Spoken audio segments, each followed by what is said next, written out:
We have to go back to our Lord. আমাদেরকে আমাদের রবের কাছে ফিরে যেতে হবে। নাকি থেকে যাবেন? থাকবেন কে কে? কেউ থাকতে পারবো না। This is the nature of life. এটাই জীবনের নেচার। থাকা যায় না। বাংলাদেশের একজন আপকামিং স্কলার, খুব ইয়াং এন্ড এনার্জেটিক একজন স্কলার, শাহাদাত হুসাইন খান ফয়সাল, আজকে মারা গিয়েছে, শুনেছেন? গতকালও আমি দেখছিলাম তাকে। গতকালও দরজাদা যুবক, আজকে নাই। This is the nature of life. কালকে হয়তো আমি থাকবো না, হুট করে চলে যেতে হয়, ঠিক না? এই যে জীবন পরিক্রমায় আমরা আসি, থাকি, আবার চলে যাই, এরপরেও আমাদের টনক নড়ে না। আমাদের হৃদয় বড্ড পাষাণ। আমাদের এই হৃদয় নরম হতে চায় না। আমাদের চোখ বেয়ে পানি নামতে চায় না। এটাই জীবনের নিয়ম। চলে যেতে হবে। দাদা চলে গেল, বাবা গেল, আপনি যাবেন না? এটা কি ভাবেন? এটা প্রতিদিন ভাবা দরকার যে আমাকে চলে যেতে হবে। আমার পরবর্তী জীবনের জন্য, পরজগতের জন্য আসলে আমি কি করছি? আমরা শুধু ছুটছি, পাগলের মতো শুধু ছুটছি। আমরা ব্যস্ত, মহাব্যস্ত, super busy. Our life is super busy life. এত ব্যস্ত, এই ব্যস্ততা যেন শেষ হতে চায় না। এত ব্যস্ততা কিসে? স্টপ, থামেন, বসেন, sit down and think about death. The most certain thing in our life is death, and the most uncertain thing in our life is the time of death.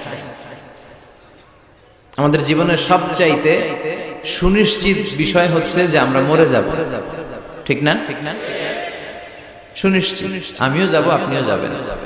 কিন্তু the most uncertain thing in our life is the time of death. আর আমাদের জীবনের সবচেয়ে অনিশ্চিত বিষয় হচ্ছে মৃত্যুর সময়। আমরা কবে যাব আমরা কেউ জানি না। চলে যেতে হয়।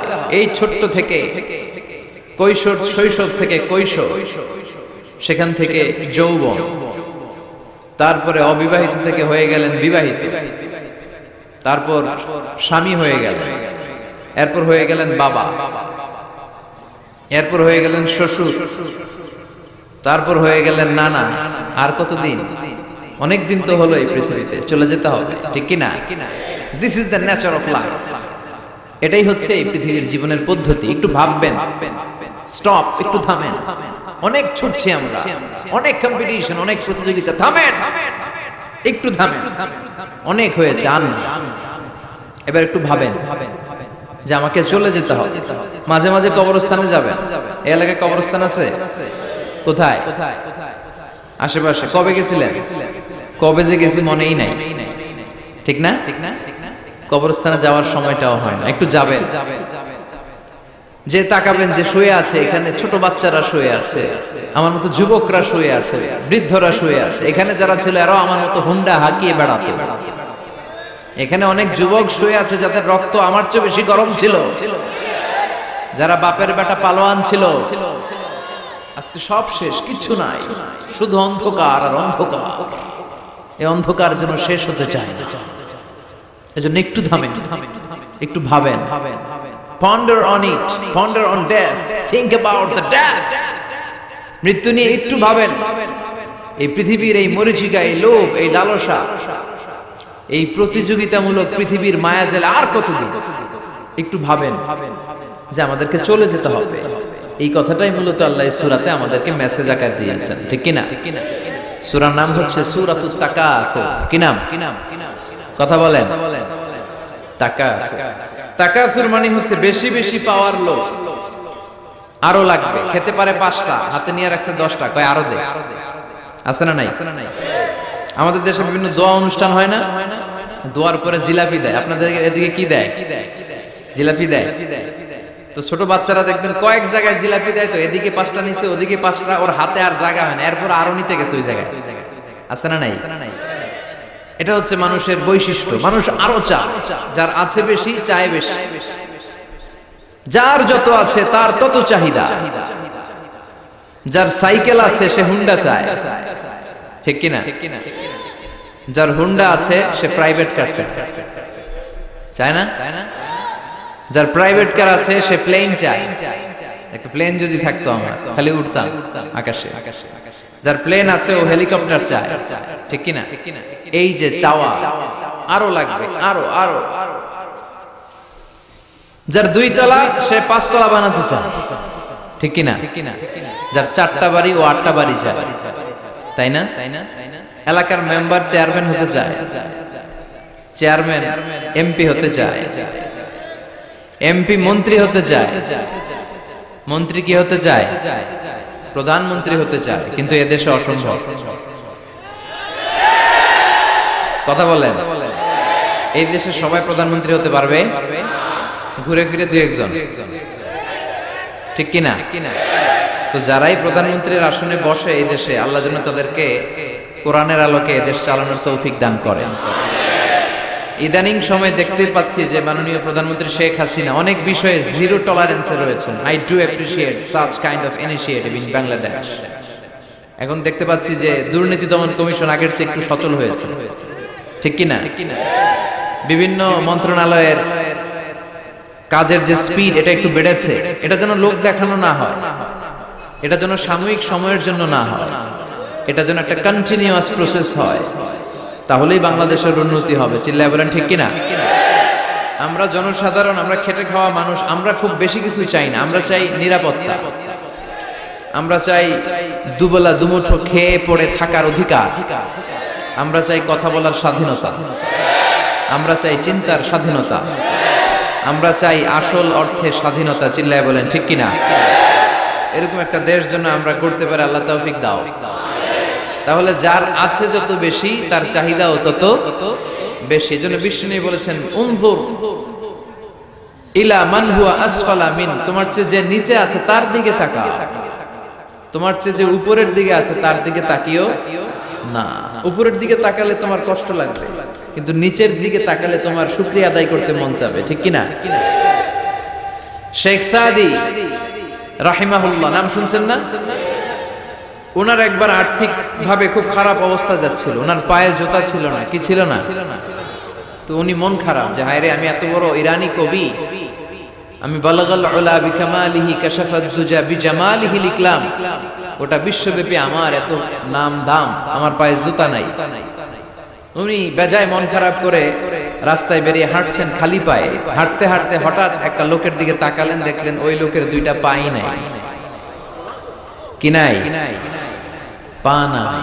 এবার উনি আল্লাহর শুকরিয়া করেন যে আল্লাহ অনেক দিয়েছে, অনেক দিয়েছে, শুকর আলহামদুলিল্লাহ। এজন্য আপনার চেয়ে খারাপ অবস্থানে যে আছে তার দিকে একটু তাকান। আপনি আপনার অবস্থানে সন্তুষ্ট না, কিন্তু অনেকে আছে আপনার অবস্থানে আসার জন্য সংগ্রাম করে যাচ্ছে। আপনার অবস্থানটা, আপনার বর্তমান অবস্থানটা অনেকের কাছে স্বপ্ন। সে স্বপ্নে দেখে, সে স্বপ্ন দেখে আপনার জায়গায় পৌঁছায়। এজন্য সব অবস্থায় শুকরিয়া করতে হবে। কার? সূরার নাম সূরাতুত তাকাসুর। সূরার নাম কি? তাকাসুর মানে বেশি বেশি চাওয়া। মানুষের স্বভাব হচ্ছে মানুষ বেশি বেশি চায়। রব্বুল আলামিন বলেন আলহাকুমুত তাকাসুর হাত্তা যুরতুমুল মাকাবির। দুনিয়ার লোভ লালসা, বেশি বেশি পাওয়ার আকাঙ্ক্ষা তোমাদেরকে একেবারে গাফেল বানিয়ে দিয়েছে। এই গাফলতি কোনোদিন তোমাদের কমবে না যতদিন না তোমরা কবরের বাড়িতে ঢুকবা। কার কথা? রব্বুল আলামিন বলেন আলহাকুমুত তাকাসুর হাত্তা যুরতুমুল মাকাবির। দুনিয়ার লোভ লালসা তোমাদেরকে পাগল বানিয়ে দিয়েছে। এই গাফলতি পাগলামি কোনোদিন তোমাদের থামবে না যতদিন না তোমরা কবরে ঢুকবা। কার কথা? কবরে আমাদের ঢুকাই লাগবে, বাঁচার কোনো উপায় আছে? একদিন মাটির ভেতরে হবে ঘরে মন আমার, কেন বান্ধ দালান ঘর, প্রাণ পাখি উড়ে যাবে পিঞ্জর ছেড়ে। ধরা ধামে সবই রবে, তুমি যাবে চলে। বন্ধু বান্ধব যত, মাতা পিতা দ্বারা সুত, সবই হবে তোমার পরে মন আমার, কেন বান্ধ দালান ঘর।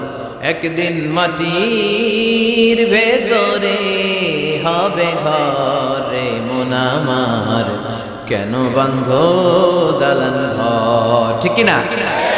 মাটির ভেতরে আমাদের যাওয়াই লাগবে, বাঁচার কোনো উপায় আছে?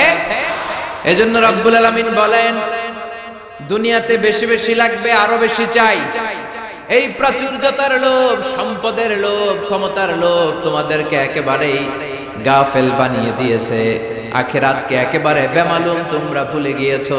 তোমাদের গাফলতি কমবে না যতদিন না তোমরা কবরের ভিতরে ঢুকবা, ঠিক কি না? কবরে ঢুকার আগ পর্যন্ত এই যে আমাদের আরো চাই, আরো চাই, আরো লাগবে, এটা কোনোদিন কমবে না। একমাত্র কবরই পারে আমাদেরকে স্তব্ধ করে দিতে, আমাদেরকে থামিয়ে দিতে পারে শুধুমাত্র কেবলমাত্র কবর। চিল্লায় বলেন ঠিক কিনা?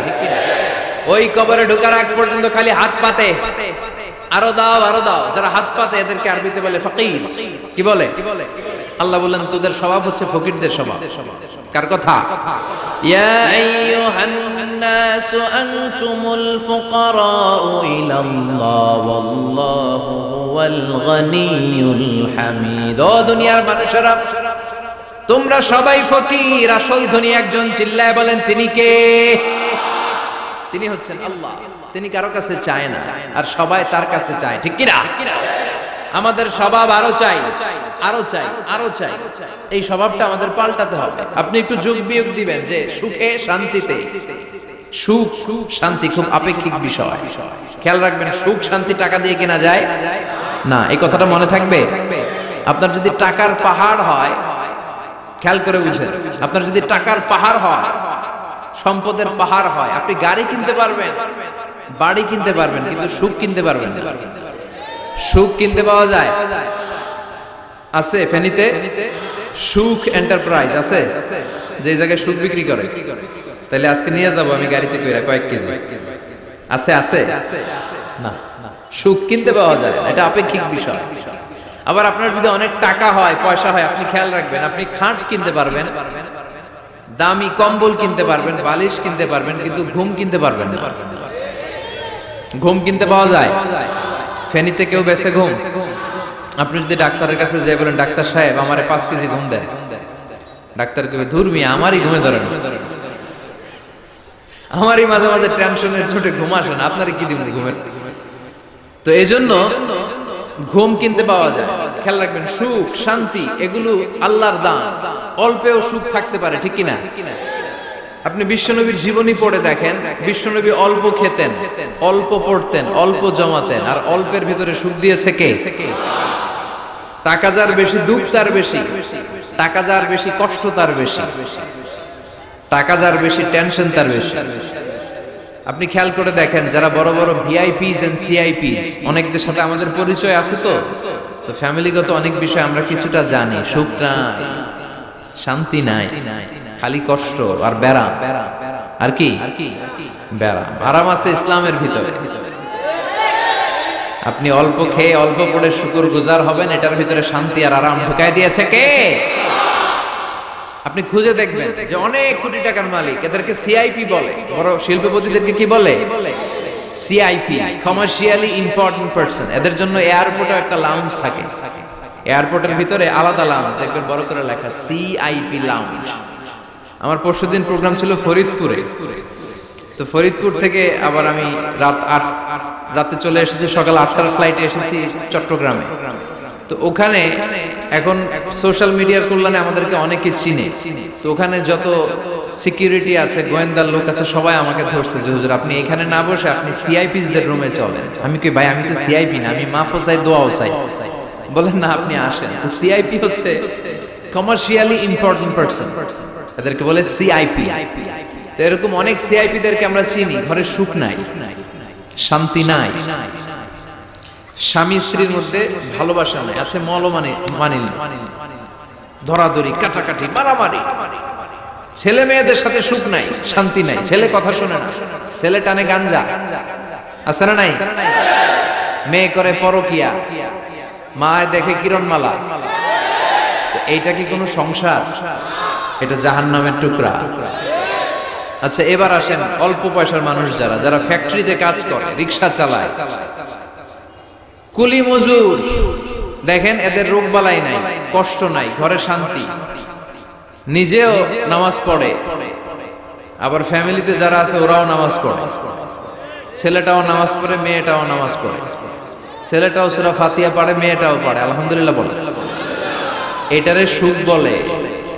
সুখ চিনে নিয়ে যান, এটারে টাকা দিয়ে কিনতে পাওয়া যায় না।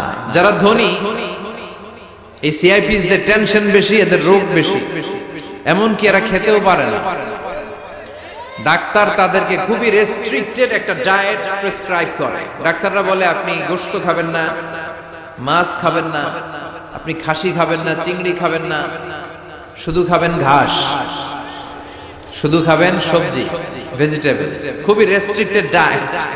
ভেজিটেবল খেতে পারে, অল্প লিমিটেড কিছু ভাত খেতে পারে, রুটি খেতে পারে। তার মানে খাওয়াতে সুখ নাই, ফ্যামিলিতে সুখ নাই, রাতে চোখে ঘুম নাই, ঠিক কিনা? ঘুমের ট্যাবলেট 4টা-5টা খেয়ে এরা ঘুমাতে যায়, এরপর লাভ দিয়ে ওঠে, আছে না নাই? কিন্তু ঘুমের জন্য যে ট্যাবলেট লাগে এটা রিকশাওয়ালারা জানেই না। সুবহানাল্লাহ পড়ে। দিস ইজ কল্ড পিস, এটার বলে শান্তি। এই শান্তি দেওয়ার মালিক কে? এজন্য রব্বুল আলামিন বলেন আল্লাহাকুমুত তাকাসুরু হাত্তা যুরতুমুল মাকাবির। দুনিয়ার লোভ লালসা তোমাদেরকে পাগল বানিয়ে দিয়েছে। এই পাগলামি কমবে না যতদিন না কবরে ঢুকো। কবরে ঢোকার আগ পর্যন্ত চাই চাই আরো লাগবে, এই মানসিকতা মানুষের থামবে না। মানুষ শুধু কম্পিটিশন করতে পছন্দ করে, ওর 5 তলা আমার লাগবে 10 তলা। কম্পিটিশন আছে না নাই? ফেনী শহরে আগে 10 তলা কোনো বিল্ডিং ছিল 20 বছর আগে, কথা বলেন, এখন আছে না নাই? ঢাকা শহরে আজ থেকে 20-25 বছর আগে 10 তলা 15 তলা বিল্ডিং খুঁজে পাওয়া যেত সহজে।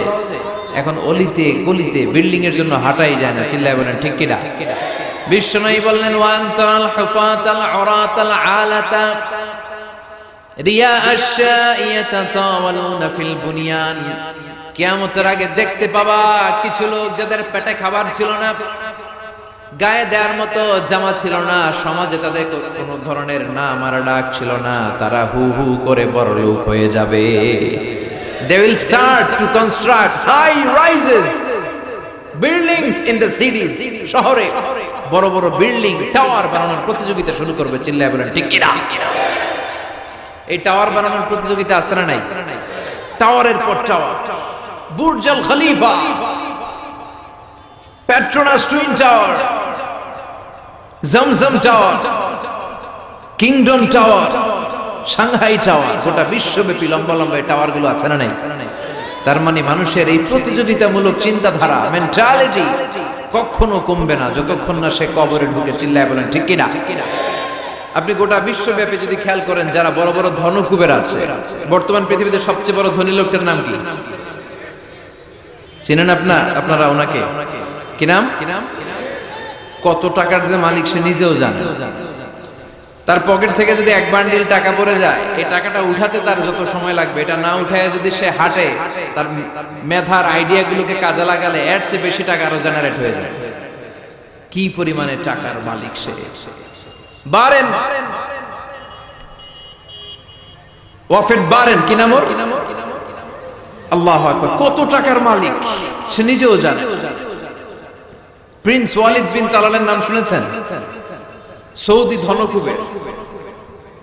সৌদি বর্তমান যে বাদশা, তার আগের বাদশার ভাগিনা, কিংডম হোল্ডিং কোম্পানির মালিক। তার একটা প্লেন আছে, পার্সোনাল জেট প্লেন, যেটার 70% মেড অফ গোল্ড। একটা বিমান, যে বিমানের 70% স্বর্ণ দিয়ে বানানো। নাউজুবিল্লাহ পড়বেন না? আমার ব্রুনাইতে একটা প্রোগ্রাম ছিল, পৃথিবীর সবচাইতে বড় যে প্যালেস, রাজপ্রাসাদ, এটার নাম হচ্ছে ইস্তানা নুরুল ইমাম। প্রায় 2000 কক্ষ আছে ওটার ভেতরে। ওই রুমগুলোর ভেতরে যে কমোড আছে, টয়লেটের কমোড, এগুলো মেড অফ গোল্ড, স্বর্ণ দিয়ে বানানো। নাউজুবিল্লাহ কইবেন না? এই ইস্তানা নুরুল ইমানের মালিক হচ্ছে ব্রুনাইয়ের সুলতান হাসান আল বলখিয়া। তার সংগ্রহে 500টা রোলস রয়েস গাড়ি আছে। কয়টা? যে রোলস রয়েস গুলোর কমসে কম দাম হচ্ছে বাংলাদেশি টাকায় 8 থেকে 10 কোটি টাকা। এরকম কয়টা আছে?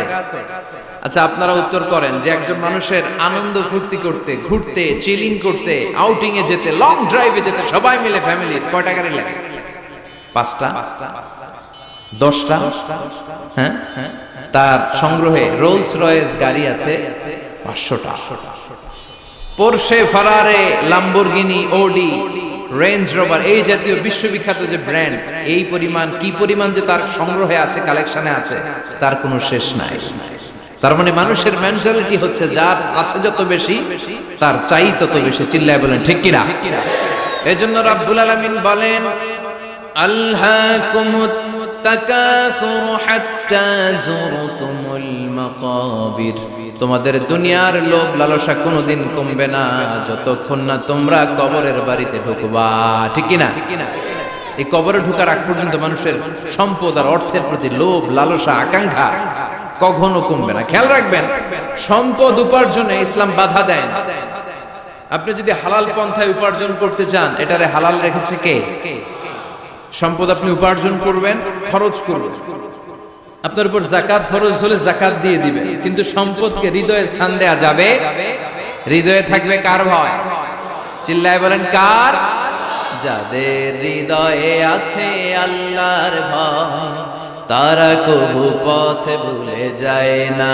আল্লাহর প্রেম ছাড়া এই দুনিয়া কারো কাছে কোনো কিছু চায় না।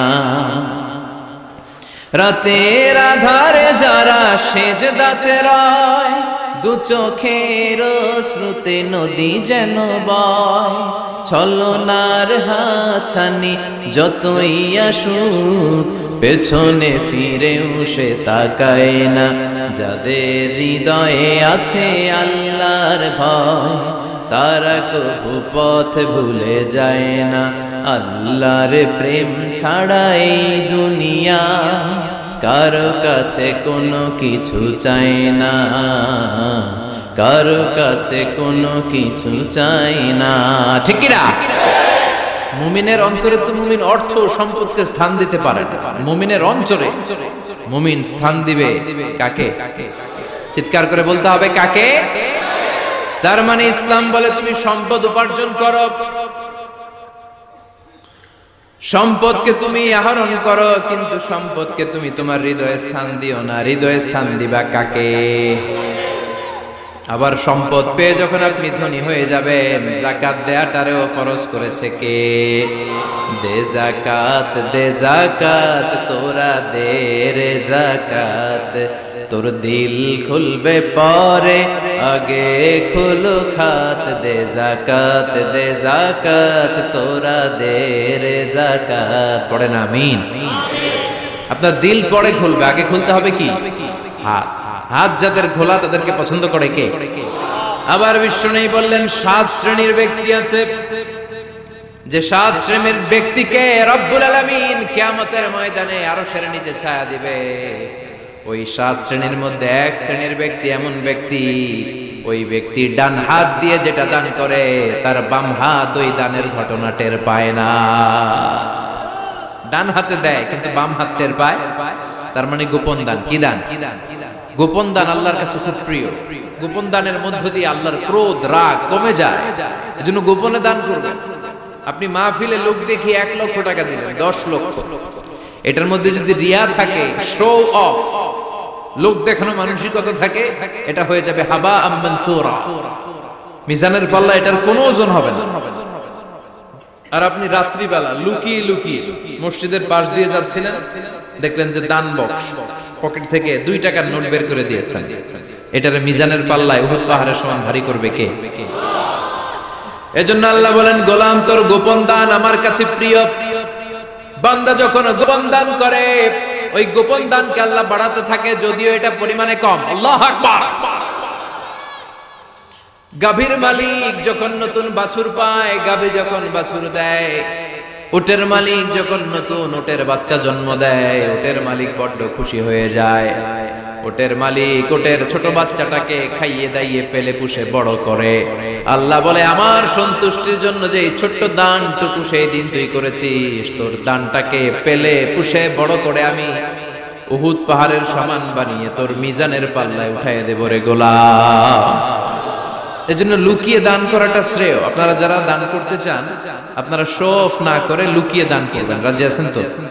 আর সম্পদশালী যারা হয়েছেন তারা যাকাত দিবেন। যারা যাকাত দেয় না, ওয়াল্লাযীনা ইয়াকনিজুনা যাহাবা ওয়াল ফিদ্দা ওয়ালা ইউনফিকুনাহা ফি সাবিলিল্লাহ ফাবাশশিরহুম বিআযাবিন আলীম। রব্বুল আলামিন বলেন, নবী, যারা সম্পদের মালিক, 10টা 20টা ফ্ল্যাটের মালিক, একরের পর একর জমির মালিক, বিশাল সম্পদের মালিক, তারপরেও সম্পদ জমিয়ে রাখে, আল্লাহর রাস্তায় যাকাত দেয় না, তাদেরকে আপনি কঠিন আযাবের সুসংবাদ দেন। পড়েন নাউজুবিল্লাহ। আওয়াজ করে বলেন তো, আযাবের সুসংবাদ হয় না দুঃসংবাদ? হচ্ছে দুঃসংবাদ, কিন্তু আল্লাহ বললেন আযাবের সুসংবাদ দাও। তার মানে এই আযাবটা যেন তেন কোনো আযাব নয়, এটা ভয়ঙ্কর একটা আযাব। এটা যেন তেন আযাব নয়। 1000 বছর জাহান্নামের ভেতরে জ্বালিয়ে রাখা লোহার খুন্তি দিয়ে আপনার পেটে একটা ছেক দেয়া হবে, কপালে একটা ছেক দেয়া হবে, পিঠের মধ্যে ছেক দেয়া হবে। নাউজুবিল্লাহ পড়েন।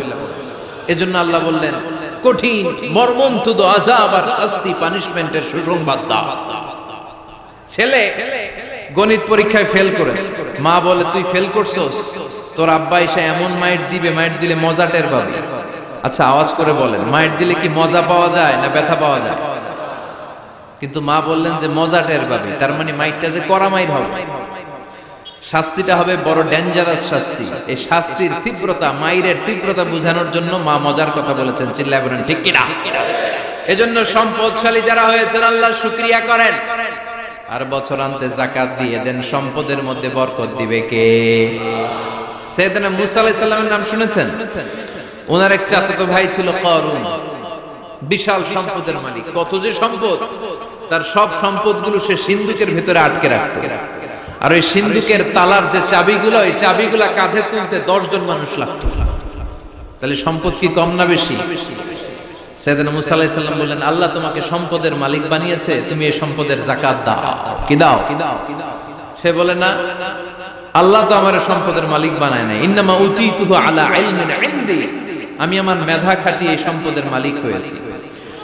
সাইয়েদনা মুসা আলাইহিস সালাম বললেন, যাকাত দাও, না হয় আল্লাহর আযাবের অপেক্ষায় থাকো। কারণ বলে, তোমার আল্লাহরে বলো যদি পারে আমারে আযাব পাঠাইতে, আমার দিকে যদি পারে তোমার আল্লাহ যেন আযাব পাঠায়। আল্লাহরে চ্যালেঞ্জ দিছে। কারে চ্যালেঞ্জ দেয়?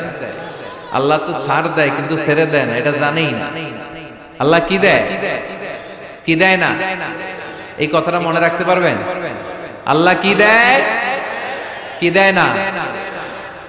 আল্লাহ ছাড় দেয়, আল্লাহ চান্স দেয়, আল্লাহ সুযোগ দেয়, আল্লাহ ভালো হয়ে যাওয়ার সুযোগ দেয়, কিন্তু আল্লাহ ভুলে যায় না, আর আল্লাহ ছেড়েও দেয় না। চিল্লায় বলেন ঠিক কি না? কারণ বলে, তোর আল্লাহরে বল, পারলে আমারে মারতে, পারলে আযাব পাঠাতে বল, দেখি তোর আল্লাহর শক্তি কত রে মুসা, আযাব পাঠাতে বল। আল্লাহ বলে, ফাখাসাফনা বিহি ওয়া বিদারিহিল আরদ।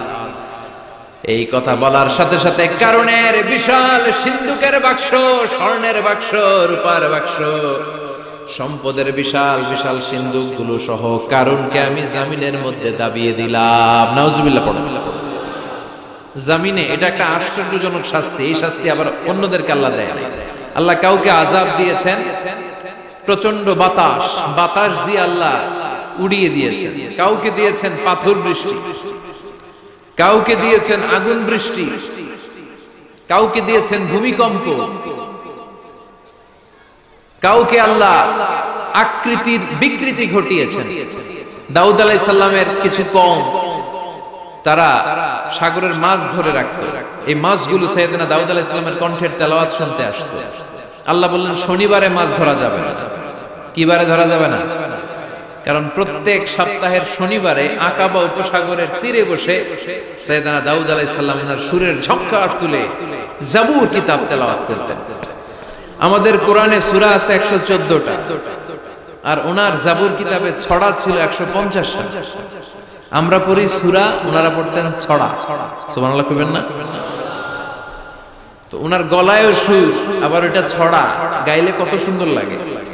উনি আকাবা উপসাগরের পাশে বসে ছড়াগুলো তেলাওয়াত করতেন, শিক্ষণীয় ইসলামিক ছড়া। আর এই ছড়ার সুরে মুগ্ধ হয়ে সাগরের মাছগুলো সাগর ছেড়ে দিয়ে ডাঙ্গায় চলে আসতো। আল্লাহ বললেন, দাউদের উম্মত খবরদার, শনিবারে মাছ ধরা যাবে না। রবি থেকে শুরু করে শুক্রবার পর্যন্ত ধর, নিষিদ্ধ হচ্ছে শনিবারে। আদেশটা কার? নির্দেশনা কার? মানার দরকার আছে না নাই? দাউদ আলাইহিস সালামের কওম একটু বুদ্ধি করলেন, ওরা মনে মনে বুদ্ধি করলেন যে আল্লাহ শনিবারে ধরতে নিষেধ করছে, আমরা ধরবো না, শনিবারে আমরা জাল দিয়ে বেড়ে দিয়ে রাখি। কি করব? জাতে মাতাল তালে ঠিক। শনিবারে ধরা যাবে না, একে অপরের বলতেছে এই খবরদার, শনিবারে মাছ ধরবি না। নিষেধ করছে কে? শনিবারে মাছ ধরা যাবে না। সবগুলো মাছ সাগর ছেড়ে দিয়ে যখন ডাঙ্গায় চলে এসেছে, ওরা শনিবারে এই মাছগুলো ধরে না, ওরা বেড়ে দিয়ে রাখে যাতে যেতে না পারে। শনিবার শেষ, ওরা সময়ের দিকে তাকায় থাকে, রবিবার শুরু হইলেই মার ধর। আছে না নাই? ও মিয়া, ওরা কৌশল করলে আমার আল্লাহর কি কৌশল জানা নাই? আল্লাহ বললেন কুনু কিরাদাতান খাসিইন, তারা অভিশপ্ত বানর হয়ে যাও। আল্লাহ এক একজনের এক এক শাস্তি দিয়েছে, কিন্তু এই কারুনকে দিয়েছে ভিন্নতর একটা শাস্তি। সমুদয় সম্পদ সহ আল্লাহ তাআলা কারুনকে মিশরের ফায়ুম জেলার মাটিতে দাবিয়ে দিয়েছে। কারুনের পা পর্যন্ত দেবে যায়, কারণ ভাবছে উঠে যাবে। কোমর পর্যন্ত দেবে যায়, কারণ ভেবেছে কিছু হবে না, আমার গায়ে অনেক শক্তি, আমি পার পেয়ে যাব। গলা পর্যন্ত যখন দেবে যায়, কারণ কয় মুসা সব সম্পদ তোর আর তোর আল্লাহর লইয়া যা, আমারে সাইরা দে। সব সম্পদ তোর মুসা, সব তোর, গাড়ি তোর, বাড়ি তোর, সিন্ধুকের বাক্সগুলা তোর আর তোর আল্লাহর, আমারে খালি সাইরা দে, আমি বাঁচতে চাই। আল্লাহ ছাড় দেয় কিন্তু ছেড়ে দেয় না। কারুনরে সেদিন আল্লাহ ছেড়ে দেয় না। ফেরাউনরে অনেক ছাড় দিয়েছে, ছেড়ে দেয় নাই। এই জন্য আল্লাহর সাথে অধ্যত্বপূর্ণ আচরণ যারা করে, আল্লাহ তাদেরকে ছাড় দেয় কিন্তু কশিনকালেও ছেড়ে দেয় না। চিল্লায় বলেন ঠিক কিনা? কারণকে জমিনের মধ্যে দাবিয়ে দেয়া হলো, সম্পদ সহ জমিনের মধ্যে। আল্লাহ কারণকেও দাবালেন, কারণের সম্পদও দাবালেন, গোটা বিশ্বের মানুষের চোখে আঙ্গুল দিয়ে দেখানোর জন্য কারণের একটা ছোট্ট বাড়ি আল্লাহ রেখে দিলেন। সুবহানাল্লাহ। মনোযোগ আছে আপনাদের? তাকবীর পড়েন, লিল্লাহি তাকবীর।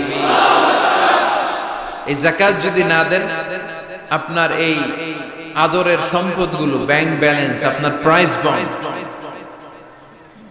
আপনার ফ্ল্যাট গুলো, আপনার একর একর জমিগুলো কিয়ামতের দিন কি হবে জানেন? সুজাআন আকরা, টেকো সাপ। সাপের মাথায় চুল হয়, জানেন? এই যে ফানা ধরে না, এইটা হচ্ছে সাপের মাথা। এখানে সাপের মাথায় কিছু পশম হয় আর চুল হয়, কিন্তু যেই সাপ বেশি বিষাক্ত, বিষের ঠেলায় ওই চুল পড়ে যায়, এই জায়গায় চুল। আবার দেখতে যায় না আজকে সাপ ধরে একেবারে শেষ করে দেবে। তো আল্লাহ যে সাপগুলো দিয়ে আমাদেরকে পানিশমেন্ট দিবে, এগুলো তো দুনিয়ার সাপের মতো, তাই না? এগুলো মনে হয় অ্যানাকোন্ডার মতো, C snake, rattle snake, king cobra, black mamba, Python, এই জাতীয় সাপ না। সুজাআন আকরা, টেকো সাপ, মাথায় চুল নাই, এক একটা ছোবলে আপনার পুরো দেহটা ভেনোমাস হয়ে যাবে, পয়জনাস হয়ে যাবে। এক ছোবলে দেহটা 70 গজ জমিনের নিচে চলে যাবে। এজন্য যাকাত দেয়ারে আবশ্যক করে দিয়েছে কে? এখন আবার যাকাতের শাড়ি আর লুঙ্গি সমাজে আছে না নাই? আল্লাহর কসম করে বলছি, যাকাতের শাড়ি, যাকাতের লুঙ্গি বলতে কিছু নাই। এগুলো এমন শাড়ি মশারির চেয়ে পাতলা, এগুলো আপনি গরিবদের হাতে তুলে দেন কি করে? এই ঠাট্টা করার স্পর্ধা আপনাকে কে দিয়েছে? অনেক ভিআইপি সিআইপিসরা আছে, অ্যানাউন্স করে দেয়, আমার বাংলো বাড়ির সামনে ফেব্রুয়ারির কত তারিখে আসবেন সবাই, 14ই ফেব্রুয়ারি আসবেন, ভালোবাসার শাড়ি দিয়ে দেব সবাই। তো এই পাতলা শাড়ি নেওয়ার জন্য আসে মহিলারা, শাড়ি দিবে 5000, মানুষ আসছে 1 লাখ, পদপৃষ্ঠ হয়ে মারা যায়, এরকম আছে না নাই? আপনার যাকাতের শাড়ি নিতে এসে ম্যানেজমেন্টের অভাবে, সুন্দর ব্যবস্থাপনার অভাবে পদপৃষ্ঠ হয়ে যারা মারা গেল, এদের হত্যার দায়ভার আপনি কিয়ামতের দিন এড়াতে পারবেন না। চিল্লায় বলেন ঠিক কিনা? যাকাত এসেছে দারিদ্র বিমোচনের জন্য, to wipe out the poverty from the society। সমাজ থেকে আপনি দারিদ্রতাকে ঝাড়ু পেটা করে বিদায় করবেন, এজন্য এসেছে যাকাত। একজন লোককে যখন আপনি যাকাত পে করবেন, এমন পরিমাণে যাকাত আপনি তাকে দিবেন যে তার জন্য আর অন্য কোথাও যাকাতের লাইনে যে হাত পাতা না লাগে। কথা বুঝতে পেরেছেন? এজন্য যাকাতের শাড়ি, যাকাতের লুঙ্গি কোনোদিন দিবেন না। আপনি 10,000 জনকে দেওয়ার দরকার নেই, আপনি 10 জনকে দেন, 10টা সিএনজি কিনে দেন। তাদের ঘরে যদি কর্মক্ষম ছেলে পেলে থাকে, অটো রিক্সা কিনে দেন, সিএনজি কিনে দেন, একটা অস্ট্রেলিয়ান গাই কিনে দেন, দুধ বিক্রি করে ফ্যামিলিটা চলবে, ঠিক কিনা? আপনি একটা চায়ের টং দোকান করে দেন, একটা ঝালমুড়ির দোকান করে দেন, তাহলে তার এই কাজের মধ্যে দিয়ে তার পুরো ফ্যামিলিটা লিড করতে পারবে। চিৎকার করে বলেন ঠিক কিনা? এইভাবে যাকাত দিতে রাজি আছেন তো? আপনাদের মধ্যে থেকে যদি কারো যাকাত ফরজ না হয়, আপনাদের আত্মীয় স্বজনদের মধ্যে যাদের যাকাত ফরজ হয়েছে, এই মেসেজটা পৌঁছে দিতে হবে। রাজি আছেন? রাজি আছেন? এজন্য রব্বুল আলামিন বলেন, আলহাকুমুত তাকাসুর হাত্তা যুরতুমুল মাকাবির। দুনিয়ার লোভ কোনোদিন তোমাদের কমবে না যতদিন না তোমরা কবরে ঢুকো। কবরে ঢোকার আগ পর্যন্ত আমাদের লোভ কমবে? চিল্লায় বলেন, কমবে না। আমরা এই দুনিয়াটাকেই সব মনে করি, আসলে এটা কি সব? কথা বলেন, আসলে এটা সব না। আমরা চাক্ষুষ যখন মালাকুল মাউতকে দেখতে পাবো তখন আমাদের টনক নড়বে। আমরা প্রত্যেকেই কিন্তু মালাকুল মাউতকে দেখব, বিশ্বাস হয়? প্রত্যেকেই আমরা ভালো হলেও দেখব, খারাপ হলেও দেখব, নিজ চোখে আমরা মালাকুল মাউতকে দেখতে পাবো, আর আমাদের রূহ তিনি কবজ করে নিয়ে যাবেন। চিৎকার করে বলেন ঠিক কিনা?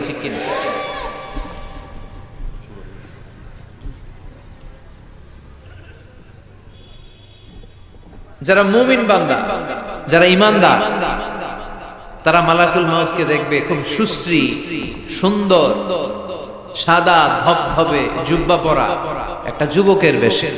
আলহামদুলিল্লাহ। আপনারা ইনশাআল্লাহ এই সূরাতে মালাকুল মাউতকে দেখবেন। সুশ্রী সুন্দর এক যুবকের বেশে, সুঘ্রাণ তার গা থেকে আসছে। সে এসে মুমূর্ষু ব্যক্তির মাথার সামনে বসে পড়ে, বসে বলে, ইয়া আইয়াতুহান নাফসুল মুতমাইন্নাহ, হে প্রশান্ত আত্মা, উখরুজি ইলা মাগফিরাতিল্লাহি ওয়া রিদওয়ানি, আল্লাহর ক্ষমা, আল্লাহর সন্তুষ্টির দিকে তুমি বের হয়ে আসো। বলতে বলতে রূহটা স্মুথলি মুমিন বান্দার দেহ থেকে বের হয়ে মালাকুল মাউতের হাতে চলে যায়। কাফান মিন আকফানিল জান্নাহ, হানুত মিন হানুতিল জান্নাহ, জান্নাতে হানুত এনে, কাফন এনে মালাকুল মাউত এটাকে খুব সম্মানের সাথে, আমরা বাঁচলেও যেমনি সম্মানিত, আমরা মরে গেলেও। রব্বুল আলামিন বলেন, ওয়ালাকাদ কাররামনা বানি আদম, আমি বনি আদমকে সম্মানিত করেছি। বেঁচে থাকলেও মানুষ সম্মানিত, মরে গেলেও সম্মানিত, ঠিক কিনা? বিশ্বনবী দেখলেন একটা লাশ নিয়ে যাওয়া হচ্ছে, পেছনে পেছনে অনেক মানুষ, লাশ বহনকারী মানুষগুলোরে দেখে বিশ্বনবী সাহাবাদের সাথে বসা ছিলেন। হঠাৎ বিশ্বনবী দাঁড়িয়ে গেলেন।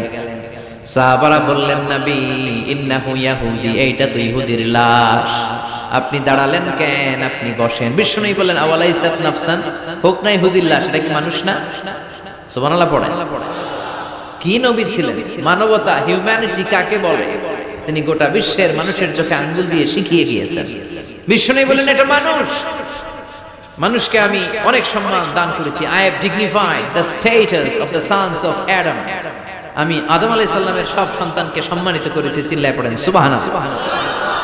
আল্লাহ আমাদের সম্মান এত বাড়িয়েছে যে নূরের ফেরেশতারাও এই মানুষকে সেজদা দিতে বাধ্য হয়েছে, ঠিক কিনা?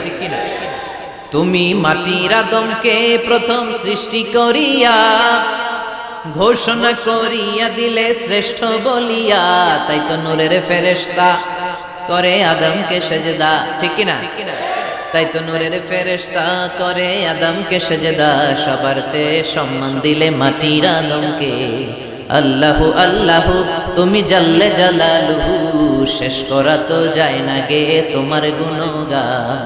আল্লাহু আল্লাহু, সুবহানাল্লাহ পড়েন। তার মানে মানুষের সম্মান আছে না নাই? এই মুমিন বান্দাকে আল্লাহ এত সম্মান দেয়, মালাকুল মাউত পুরুষের আকৃতিতে আসে, যুবকের আকৃতিতে আসে, ধবধবে সাদা জুব্বা পরে জান্নাতি কাফনে করে রূহটা নিয়ে ইল্লিনে চলে যায়। আল্লাহ আমাদের মৃত্যুটা যেন এরকম ঈমানের মৃত্যু হয়। আরো জোরে পড়েন আমিন। আর যারা কাফের, আহলুশ শিমাল, বামপন্থী, ইসলাম বিরোধী, এরাও মালাকুল মাউতকে দেখে, তবে ভয়ঙ্কর আকৃতিতে দেখে, ভয়ঙ্কর। যত কুৎসিত হতে পারে একজন মানুষের চেহারা, যত দুর্গন্ধ বেরোতে পারে একজন লোকের দেহ থেকে, এরকম ভয়ঙ্কর অগ্নিমূর্তি নিয়ে মালাকুল মাউত তার কাছেও আসে, সেও দেখে। তবে এসেই মালাকুল মাউত ত্রাস সৃষ্টি করে। কি সৃষ্টি করে? আপনারা হাইওয়েতে বাসে করে ঢাকায় যেতে কখনো ডাকাতের কবলে পড়েছেন? কেউ কেউ কেউ হয়তো পড়েছে। ডাকাতরা কি করে জানেন? ডাকাতরা সংখ্যায় কম, পড়েছে, অনেকে পড়েছে, তাদের অভিজ্ঞতা আছে। ডাকাতরা সংখ্যায় 5 জন, বাসে আছে 50 জন, তারপরে 50 জন কাঁপতে থাকে। কারণ ডাকাতরা এসে শুরুতে একটা ত্রাস সৃষ্টি করে। ওরা রামদা দিয়ে, চাকু দিয়ে এলোপাথাড়ি কোপায় পুরুষগুলোরে, যাতে রক্ত দেখে ভয়ে যা যা আছে আগে রেডি করে রাখে। কথা কন। মালাকুল মাউত ইসলাম বিরোধী আর গাদ্দার গুলোর মাথার সামনে এসে ত্রাস সৃষ্টি করে। এসে বলে, ইয়া আইয়াতুহান নাফসুল খাবিসা, হে পাপাত্তা বের হ। দুনিয়াতে ইসলাম রে অনেক বাস দিয়েছিস, আল্লাহর নবীকে অনেক গালি দিয়েছিস, ইসলামী আইনের বিরোধিতা করেছিস, ইসলামী আন্দোলনের 12টা বাজিয়েছিস। একটার পর একটা বলে ত্রাস সৃষ্টি করে, আর লোকটা কাঁপতে থাকে ভয়। আর বলে, ইয়া আইয়াতুহান নাফসুল খাবিসা, পাপাত্তা বের হয়ে আয়, বের হ। মুমিনের আত্মা যেমনি ডাক দেওয়ার সাথে সাথে স্মুথলি বের হয়েছে, কাফের আর মুশরিক ইসলাম বিরোধীদের আত্মা কি এরকম তাড়াতাড়ি বের হবে নাকি? উখরুজি ইলা গাদাবিল্লাহ, আল্লাহর রাগ, ক্রোধ আর ঘৃণার দিকে আত্মা তুই বের হয়ে আয়। বের হয় না আত্মা, একবার ডানে দৌড় মারে, একবার বায়ে দৌড় মারে, সামনে মারে, পেছনে মারে, আত্মাটা শুধু ছোটাছুটি করে। এবার মালাকুল মাউত গায়ে যত জোর আছে টেনে টেনে টেনে হিচড়ে আত্মাটারে বের করে নিয়ে আসে। আল্লাহ, এই মরণ থেকে তুমি আমাদেরকে বাঁচাও।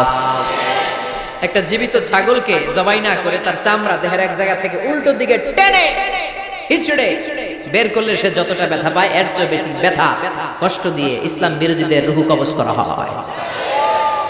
এজন্য সেদিনের অপেক্ষায় আমরা সবাই আছি, ঠিক কিনা? তখন বোঝা যাবে কার কত ক্ষমতা, তখন বোঝা যাবে কার প্রতিফল কিরকম হবে, কার আবাসস্থল কোথায় হবে, কে ডানপন্থী, কে বামপন্থী, কে জান্নাতি জাহান্নামী, সেদিন সব গোমর ফাঁস হয়ে যাবে। এজন্য রাব্বুল আলামিন বলেন, আলহাকুমুত তাকাসুরু হাত্তা যুরতুমুল মাকাবির। দুনিয়ার লোভ লালসা তোমাদেরকে একেবারে পাগল বানিয়ে ফেলেছে। ক্ষমতার লোভ, টাকার লোভ, খ্যাতির লোভ, যশের লোভ তোমাদেরকে এমন পাগল বানিয়েছে, আখিরাতকে বেমালুম তোমরা ভুলে গিয়েছো। তোমাদের এই গাফলতি কশিন কালেও থামবে না, কমবে না, যতদিন না তোমরা কবরে ঢুকবা, ঠিক কিনা? এজন্য প্রিয় ভাইরা, একটু থামেন, স্টপ, সিট ডাউন, একটু ভাবেন যে আমাদেরকে চলে যেতে হবে। আমরা আজীবন থাকতে আসি না। এই দুনিয়াটা একটা মরীচিকা, তাই না? এই পৃথিবীটা একটা মায়াজাল, এটা একটা ধোঁকা। এই মায়াজালের ভেতরে আমরা পড়ে আছি। এই পৃথিবীর দৃষ্টান্ত হচ্ছে 4টা স্বর্ণের টুকরা আর 3টা লাশের মতো। আওয়াজ করে বলেন তো, স্বর্ণের টুকরা কয়টা? লাশ কয়টা? অনেক অনেক আগের জামানায় 3 জন যুবক তাদের কর্মসংস্থানের জন্য বেরিয়েছে। পথিমধ্যে তারা গুপ্তধন পেয়েছে। কি পেয়েছে? 4টা স্বর্ণের টুকরা পেয়ে তো মহা খুশি, আমরা বেঁচে গেলাম, আমরা ধনী হয়ে গেলাম, আর জীবনে আমাদের দুঃখ নাই, কষ্ট নাই। এবার মানুষ 3 জন, স্বর্ণের টুকরা 4টা, একটু ঝামেলা হয়ে গেল না? 4 জনে 4টা পাইলে ভালো হতো না? মানুষ কয়জন? স্বর্ণের টুকরা কয়টা? 4টা। এবার তারা বলতে লাগলো, আমাদের প্রচন্ড ক্ষুধা পেয়েছে। একজনকে বললো, তুই বাজারে যা, বাজার থেকে রুটি কিনে নিয়ে আয়। সে রুটি কিনতে গেল। আর 2 জন মিলে ভাবতে লাগলো, শয়তানের ওয়াসওয়াসায় পড়ে একটা কাজ করি, যেটার রুটি আনতে পাঠাইছে ওটার যদি শেষ করে দিতে পারি, মানে ওটার কেল্লা যদি ফতে করে দিতে পারি, তাহলে তো আর ভাগাভাগের কোনো কাজ নাই। স্বর্ণ 4টা, তুই পাবি 2টা, আমি পাবো। আর যে রুটি আনতে গিয়েছে সে মনে মনে ভাবে, রুটিতে যদি 20 মাখায় নিতে পারি। দেখছেন খেলা? আল্লাহ আল্লাহ, রুটিতে কি মাখায় নিতে পারি? 20। তাহলে এই 2টারে 20 মাখানো রুটি খাওয়াই দিলাম, 4টাই আমার আর ধরে কে? তো যেই চিন্তা ওই কাজ। ওরাও রুটির সাথে, উনিও রুটির সাথে 20 মাখাইছে, এরাও রেডি হয়ে আছে কখন আসবে। আসার সাথে সাথে ওটারে ধইরা আইজো মায়ের কাইলো মায়ের মাইরা ওটার বর্তমানে ফেলেছে। ওইটা অক্কা পাইছে, শেষ। এবার দুই বন্ধু মহা খুশি, তুই দুইটা আমি দুইটা, লাফাইতেছে আমি। এক বন্ধু কয় লাফাইছ কম, ক্ষুধা লাগছে অনেক, আগে খেয়ে নেই। আই কি করি, এবার প্যাকেট থেকে 20 মাখানো রুটি বের করে রুটি খাই, ওই দুইটাও শেষ। 4টা স্বর্ণের টুকরার জায়গায় পড়ে আছে, আর 3টা লাশ পাশে পড়ে আছে। হাযিহি মাসালু হায়াতিদ দুনিয়া, এটাই তো দুনিয়ার জীবনের দৃষ্টান্ত। বাড়ির জায়গায় বাড়ি পড়ে থাকবে, ক্ষমতার মসনদের চেয়ারটা জায়গায় পড়ে থাকবে, মানুষগুলো থাকবে না, ঠিক কিনা? আপনি খেয়াল করে দেখেন, আপনারা যদি কেউ জিজ্ঞেস করে ভাই এই বাংলো বাড়িটা কার, আপনি খুব গর্ববোধ করে বলেন যে এটা আমার বাড়ি, বলেন না? একটু খেয়াল করেন, আপনার বাবা যখন এই বাড়িতে থাকতো, কেউ যখন জিজ্ঞেস করতো বাড়িটা কার, আপনার বাবাও বলতো এটা আমার বাড়ি। আপনার দাদাও খুব পরিচয় দিত, এটা আমার বাড়ি, এই বাড়ি কার, আমার। আপনার দাদার দাদার দাদাও বলতো এটা আমার বাড়ি। আপনি মরে গেলে এই বাড়িটাই, যেটারে আপনি আমার আমার বলে আগলে রাখেন, আপনার ছেলে তখন শুরু করবে আমার। কথা কন, ছেলে মরে গেলে নাতি বলবে আমার। ছেলে বা নাতি যদি এই জায়গাটা বাড়িটা বিক্রি করে দেয়, যাদের কাছে বিক্রি করা হলো, তখন তারা শুরু করবে আমার, ঠিক কিনা? পরের জায়গা পরের বাড়ি, ঘর বাঁধিয়া আমি রই, আমি তো সেই ঘরের মালিক নই, সবকিছুর আসল মালিক কে? সেজন্য আল্লাহ বললেন আলহাকুমুত তাকাসুরু হাত্তা যুরতুমুল মাকাবির, দুনিয়ার লোভ লালসা তোমাদের কমবে না যতদিন না তোমরা কবরে ঢুকবা। বিষ্ণু বললেন লাউ আন্না লিকুল্লি ইবনি আদম ওয়াদিয়ান মিন যাহাব, পৃথিবীর প্রত্যেকটা মানুষকে যদি আল্লাহ একটা করে স্বর্ণের পাহাড়ের মালিক বানিয়ে দেয়, আহাব্বা আইয়াকুনা লাহু ওয়াদিয়ান, সে আরো একটা স্বর্ণের পাহাড়ের মালিক হওয়ার চেষ্টা করবে। ওয়ালা ইয়ামলা আফাহু ইল্লা তুরাব, কবরের মাটি ছাড়া তার এই লোভ লালসা, অতিরিক্ত চাওয়া পাওয়ার ইচ্ছা কোনোদিন কেউ থামাতে পারবে না। একটু বুঝে শুনে উত্তর দেন, একটা স্বর্ণের পাহাড়ের মালিক যদি আমি হই, আমি আমার 14 পুরুষ এটারে বিক্রি করে করে খেয়েও কি শেষ করতে পারবো? আপনি পাহাড় দেখছেন কত বড়, স্বর্ণের পাহাড় যদি হয়, এটার বেচে খেয়ে মজমাস্তি করে আমাদের 14 পুরুষের জীবন কেটে যাবে, তাহলে আরেকটা পাহাড় দিয়ে আমি কি করব? এটা মানুষের স্বভাব, যার আছে বেশি সে চায় বেশি। আল্লাহ বলে থাম, একটু থাম, অনেক হয়েছে, আর না, তোমাকে চলে যেতে হবে। এই পাগলামির মায়া জালে আর পড়ে থেকো না, ঘুমন্ত বিবেকটাকে জাগাও, আখিরাতের সামানা তৈরি করো। চিল্লায় বলেন ঠিক কিনা? হাত্তা যুরতুমুল মাকাবির, এই কবর জিয়ারত তোমাকে করতে হবে। কবর হলো এমন জায়গা, এটা হলো মরণের পরে আখিরাতের প্রথম ধাপ। বিষ্ণু বললেন এই ধাপটা যদি সহজ হয়, আখিরাতের বাকি ধাপগুলোরে সহজ করে দিবে কে?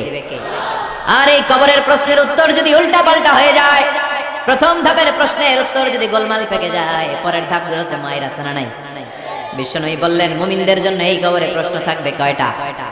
কথা কন, 4টা।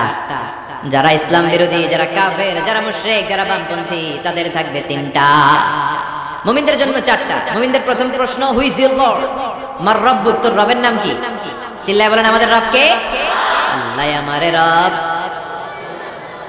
দমে দমে তনু মনে তারি অনুভব, আল্লাহ আমারে রব।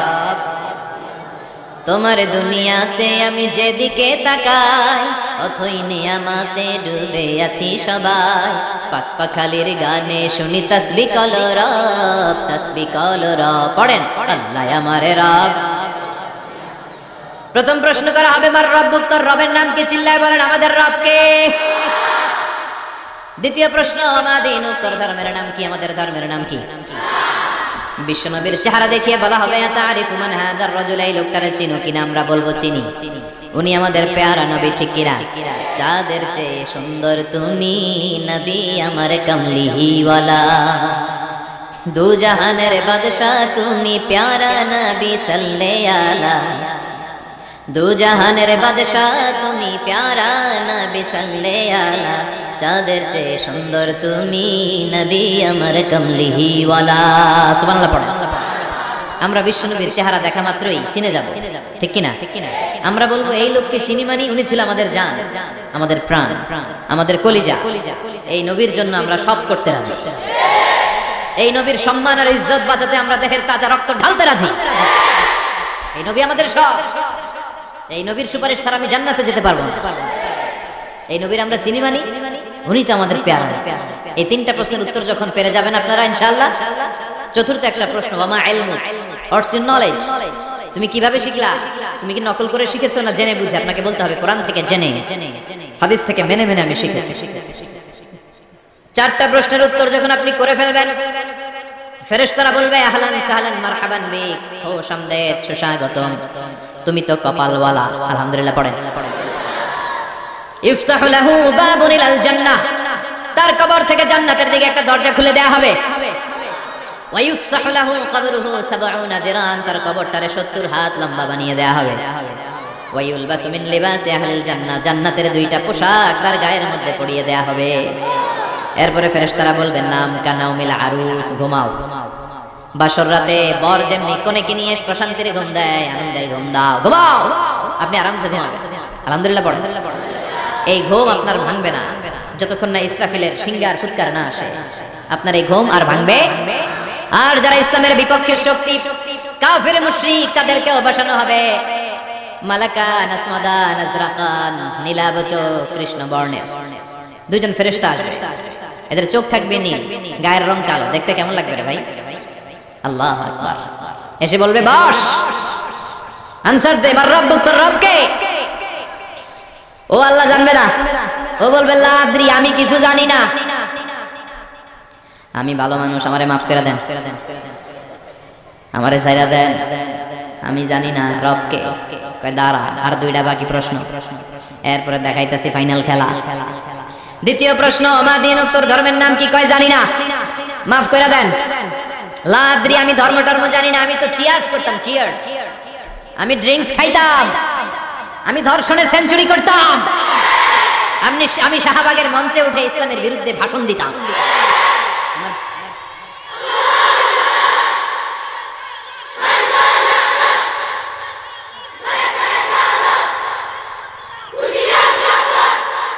সে পাগলের মতো বলবে লা আদ্রি, আমি কিছু জানি না, আমি কিচ্ছু মনে করতে পারছি না, কে আমার রব?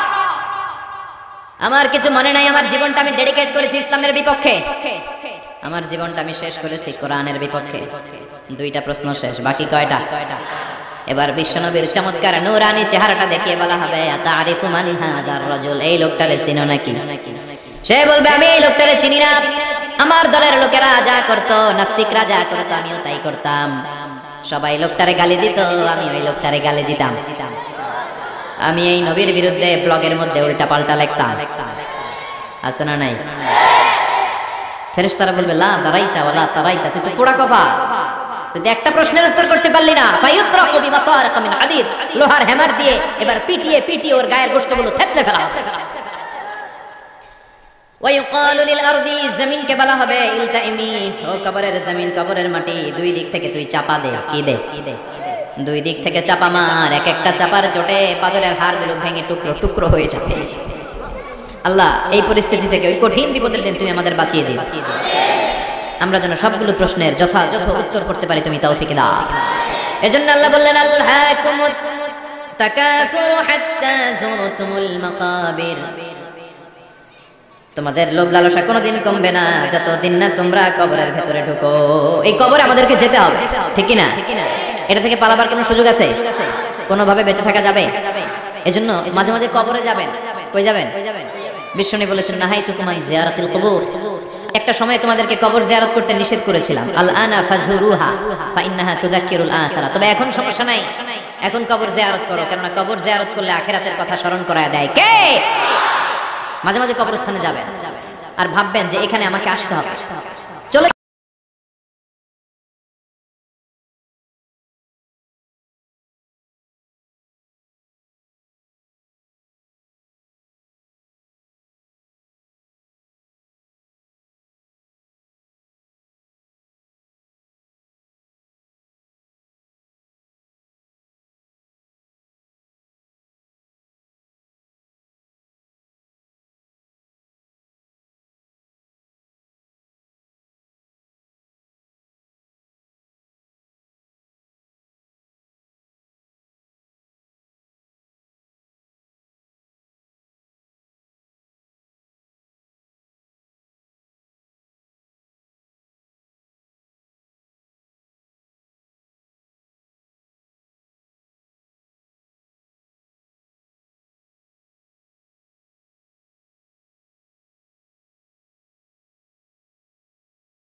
হবে আমাকে, এটা আমার আসল জায়গা।